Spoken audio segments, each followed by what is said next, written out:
Baik, bisa kita mulai ya. Bisa, Pak. Iya.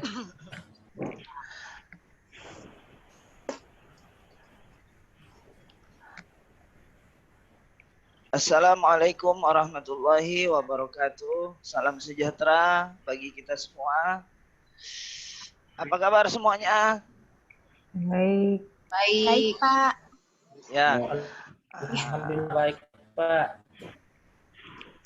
Pada pertemuan kita kali ini, sebelum kita memulai materi, sebaiknya kita sama-sama berdoa, memohon agar ilmu yang akan kita tuntut ini semoga menjadi ilmu yang bermanfaat. Untuk itu, mari sama-sama kita berdoa sesuai dengan keyakinan masing-masing. Berdoa dimulai.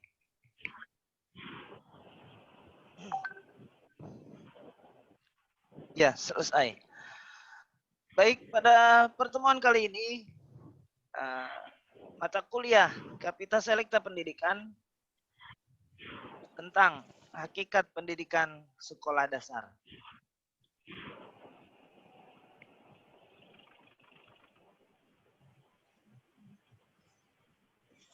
Maaf ya, belum jalan ini anunya, slide-nya. Ya.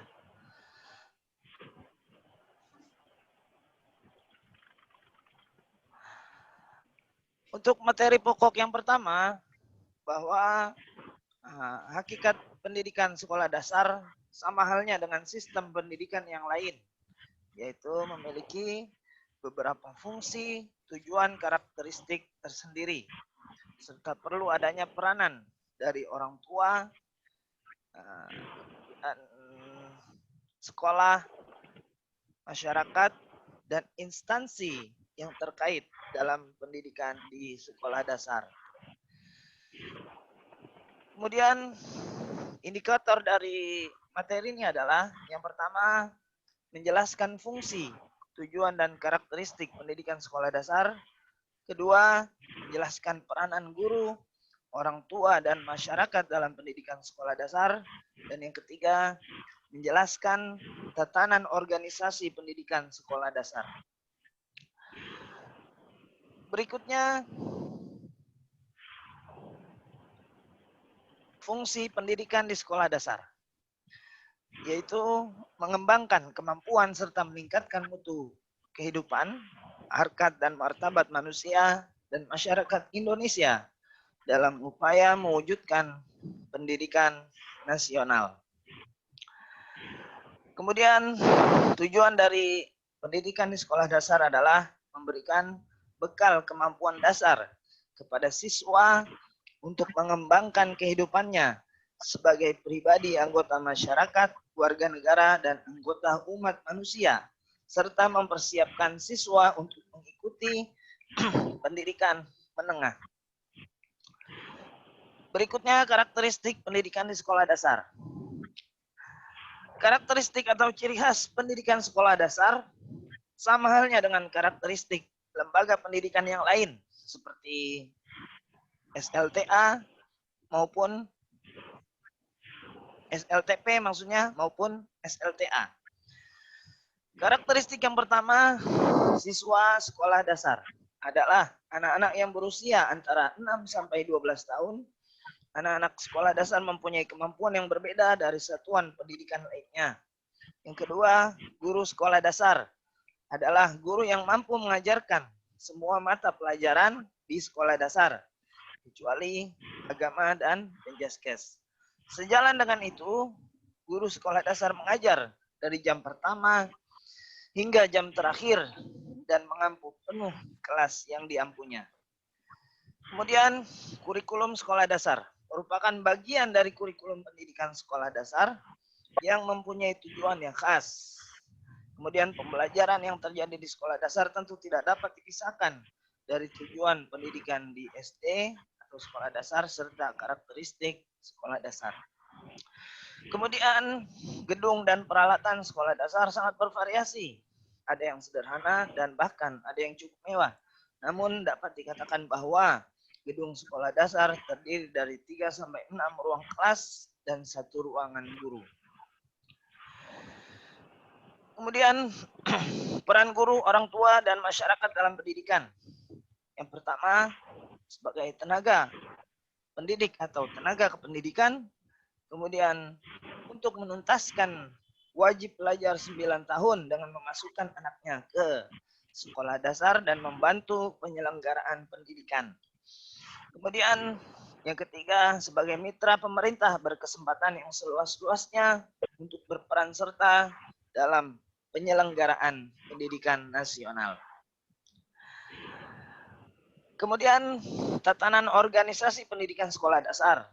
Instansi yang secara langsung berurusan dengan sekolah dasar adalah Dinas Pendidikan dan Kebudayaan di tingkat provinsi, cabang, Dinas P dan K di tingkat kabupaten kota, dan Dinas Ranting di kecamatan. Kesimpulannya, pada hakikatnya pendidikan di sekolah dasar akan berjalan dengan baik dan lancar jika disertai dengan beberapa komponen tersebut. Demikian materi yang bisa saya paparkan. Mungkin ada di antara mahasiswa yang ingin bertanya atau lainnya. Terima kasih. Saya Pak mau tanya. Ya, silakan. Bagaimana, saya mau tanyakan Pak, itu bagaimana peran dan fungsi pemerintah pusat dan daerah dalam menghadapi situasi pandemi COVID-19 ini? Apakah pendidikan tatap muka akan dilaksanakan? Dikatakan kondisi new normal akan tetapi keadaan belum normal dan peran orang tua di rumah menjadi double peran, yaitu pekerjaan di rumah dan pekerjaan mengerjakan serta membimbing anak-anaknya. Itu Pak. Ya, sebetulnya ini pemerintah ini baik pusat maupun daerah merupakan salah satu komponen tentang keberhasilan pendidikan sekolah dasar. Tentunya pemerintah pusat dengan pemerintah daerah harus saling berkomunikasi dengan baik dan menganjurkan kepada dinas pendidikan maupun guru-guru di sekolah jika memang keadaannya masih zona merah atau belum memungkinkan untuk bertatap muka, tentunya mereka harus memfasilitasi seperti kuota internet bagi anak-anaknya atau mungkin mengurangi SPP bagi siswa-siswi di sekolah sehingga uang yang seharusnya digunakan untuk pembayaran SPP bisa dipergunakan untuk mungkin membeli kuota sehingga proses pembelajaran bisa berjalan dengan baik.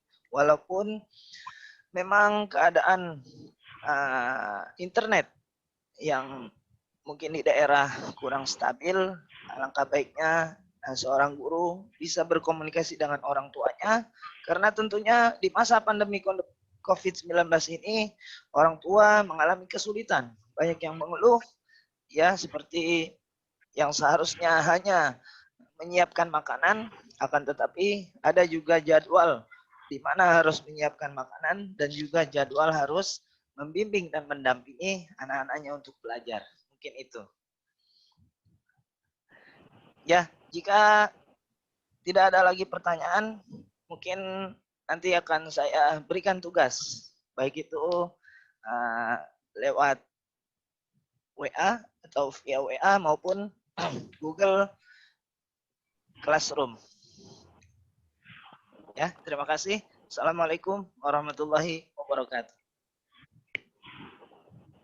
Assalamualaikum warahmatullahi wabarakatuh. Waalaikumsalam warahmatullahi wabarakatuh. Terima kasih, Pak. Ya, sama.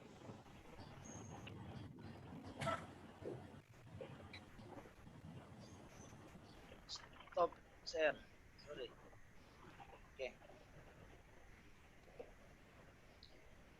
tolong Pak Farid dijadikan host saja dulu Pak, supaya lebih mudah.